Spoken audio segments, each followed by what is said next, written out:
قال النبي صلى الله عليه وسلم قال النبي صلى الله عليه وسلم إن الله تبارك وتعالى طيب يحب الطيب نظيف يحب النظافة كريم يحب الكرامة جواد يحب الجود فنزفوا أفنيتكم সরকারে দো আলম বলেন আমার আল্লাহ পাক হলো পবিত্র, তিনি পবিত্রতাকে পছন্দ করেন।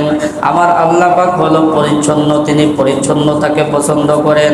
আমার আল্লাহ পাক হলো দয়ালু, তিনি দয়াকে ভালোবাসেন।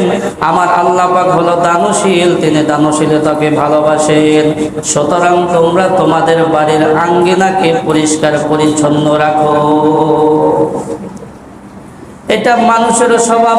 কারো শরীর যদি নোংরা থাকে, কাপড় চোপড়ে যদি ময়লা থাকে, শরীরে দুর্গন্ধ থাকে, তার কাছে কেউ যেতে চায় না, তাকে কেউ পছন্দ করে না। ঠিক আল্লাহ পাক রব্বুল আলামিনও চান যখন আমার বান্দারা আমার সামনে দণ্ডায়মান হবে, আমার কুদরতি কদমে সেজদা দিবে, তারাও পাক পবিত্র অবস্থায় যেন এই কাজটা করে। সকলেই পবিত্রতাকে পছন্দ করে।